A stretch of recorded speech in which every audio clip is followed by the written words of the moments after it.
Okay, it was just had a delay. um, I'm going to talk to you about medications that we can and cannot give on the floor. There's two places to look for these. One is the policy tech, and that has not just that, but many policies.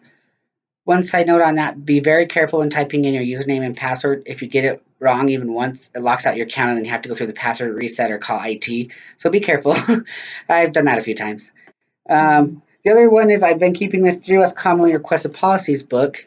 It's got information on that plus a bunch of other commonly requested policies that people usually ask about, like blood transfusions, PCAs. I even have some like information about shift differentials in there. So there's a bunch of different things, so you don't have to look it up. In the very first section, the very first one, it has the policy for medications that use on it says it's called medication use, medication restriction in patient areas.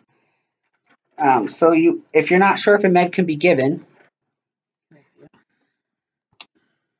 so this is the second page of it, but if you're not sure if a med can be given, you look here, you look at the med. If there's an X here, that means you can give it on the unit.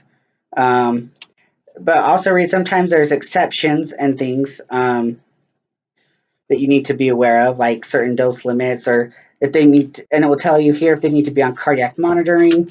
There's also, like, for example, ketamine, there's certain dose limits that can be on our floor, and it will say that in the comments.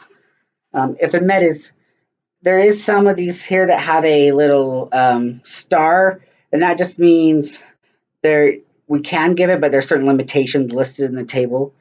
There's just only a few of those.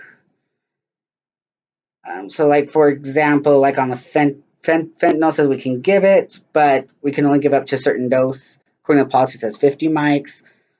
Just so I'll always read that. If there's a medication that's not on here, then it's assumed that you can give that medication on the floor. It specifically says that in the policy. So yeah, all I gotta do, and then if the patient is not, um, if we can't give the med, then they need to be transferred to the correct floor. Sometimes in emergencies, if it's like an IV push med, sometimes we'll have like a PC nurse come over and give it and see if that works. But generally, we're supposed to get them if we can to the other floor, especially if they're on a drip.